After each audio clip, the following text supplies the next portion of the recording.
Have you ever tried fixing your life with 3 YouTube videos, 2 espressos, and a half-hearted affirmation, and still felt like crawling under your desk and communicating only in sighs? Yeah, we've all been there. The truth is, when your world is falling apart faster than your phone battery at 2%, no self-help tweet is going to cut it. Here's what has worked for millions of people over thousands of years. Not a TED Talk, not a productivity app, a verse, one single sentence from the Bible. That's right.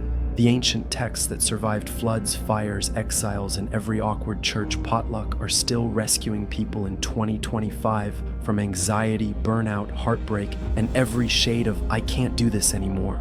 In this video, we're diving into 5 Bible verses that have literally pulled people back from the edge emotionally, spiritually, even physically.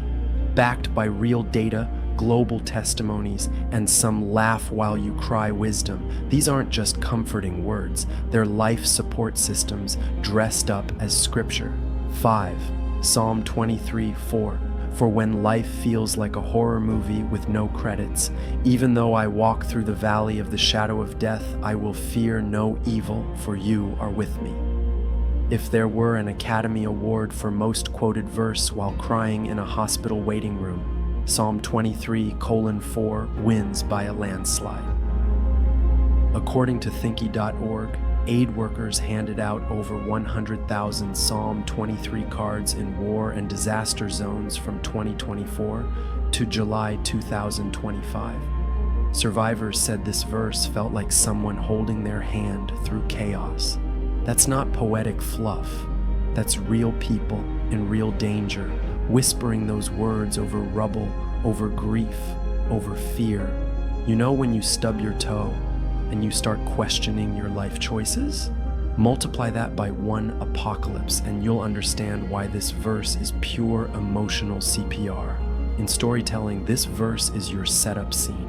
When your character hits rock bottom and the rock has spikes, Psalm 23:4 is the light bulb moment. It doesn't promise the valley disappears. It promises you're not alone in it. 4. Philippians 4:13. The official verse of people who've had enough.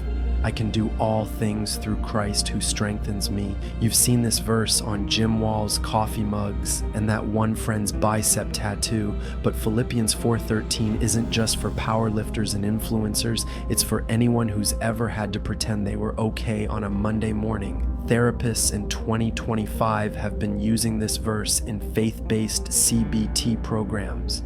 A collective study revealed patients meditating on this verse felt more empowered and emotionally steady. Is it magic? Nope. It's hope, and hope is a performance enhancer for the soul. If you've ever run out of motivation faster than a New Year's resolution in February, this verse is your daily pre-workout for life. This is your training montage verse. The hero gets up, wipes the blood off their face or the pizza sauce depending on the stakes, and decides, I can actually do this. 3. Romans 8:28. Because life's plot twists deserve an Oscar. And we know that in all things God works for the good of those who love him. All things. Not just the I got the job things. Not just the found money in my coat pocket things. We're talking all things from your worst breakup to that time you accidentally texted your boss a message meant for your therapist. This verse is a storytelling miracle.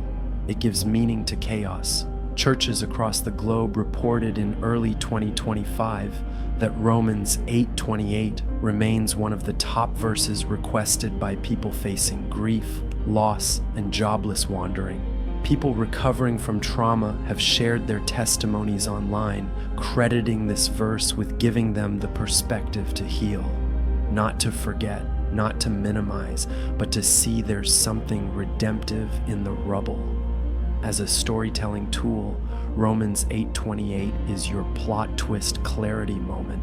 That thing that once broke your character, turns out it's the bridge to their purpose. Boom, mic drop. 2. James 1:12. The verse that slaps you awake and crowns you after blessed is the one who perseveres under trial, because having stood the test, that person will receive the crown of life. This verse doesn't hand out stickers for participation. It hands out crowns for surviving hell without giving up. James 1:12 doesn't pity you, it promotes you. Across addiction recovery ministries in 2024 to 2025, James 1:12 has been printed on t-shirts, booklets, and recited in daily affirmations. One group in Georgia literally gives out replica crowns to recovering addicts during graduation ceremonies. That's not cheesy, it's powerful symbolism. Because nothing hits harder than knowing your suffering meant something, that your sweat and tears earned divine recognition. In stories, this is your against all odds payoff.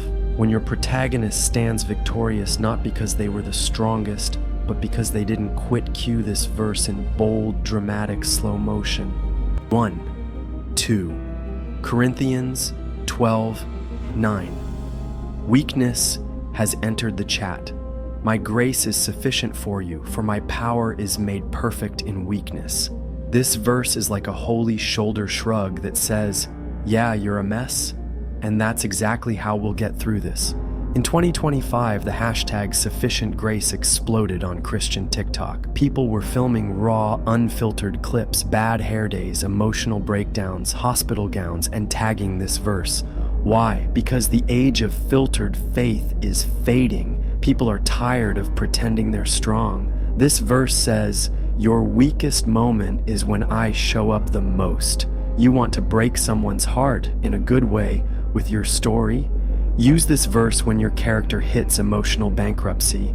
No pep talks, no motivational playlists, just God's grace, perfectly timed. Vulnerability is magnetic, and 2 Corinthians 12:9 is the holy permission slip to be broken and beloved at the same time. The verse pillar. Congratulations, you now have 5 of the most powerful, soul-healing, emotional sledgehammers in Scripture. But how do you actually build a story with them? Meet the verse pillar framework. Visual hook.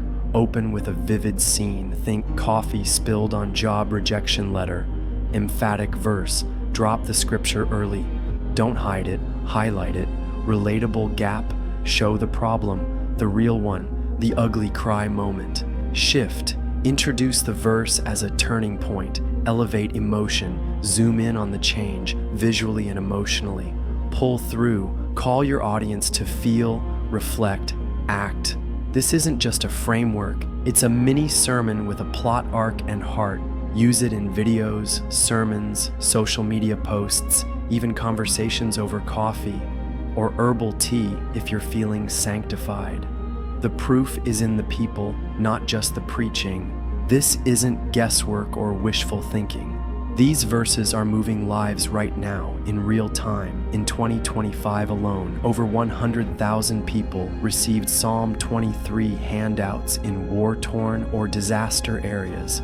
Philippians 4:13 was cited in multiple faith-based therapy programs as a top emotional stabilizer. Romans 8:28 remains a global top 5 favorite verse for those recovering from grief and trauma. James 1:12 inspired recovery programs to honor perseverance with literal crowns. Corinthians 12:9 turned into a social media movement, redefining weakness as sacred. This isn't just faith, it's evidence-based encouragement wrapped in grace and grit. You've just walked through 5 verses that rescue, 5 truths that stand when everything else falls, and 5 storytelling tools that don't just connect with your audience, they change them. So here's your mission. Don't just use these verses for Instagram bios or TikTok captions. Speak them, shout them if needed, write them into your content, let them bleed into your storytelling. Because somewhere, someone is one sentence away from giving up, and your voice could be the one that delivers it. The most powerful stories are the ones we feel.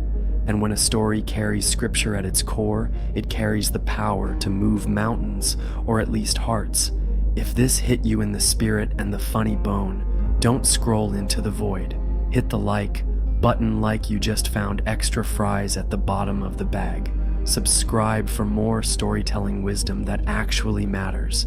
And tell us in the comments, what verse saved you? What verse carried you? Because that story might be the next one to save someone else.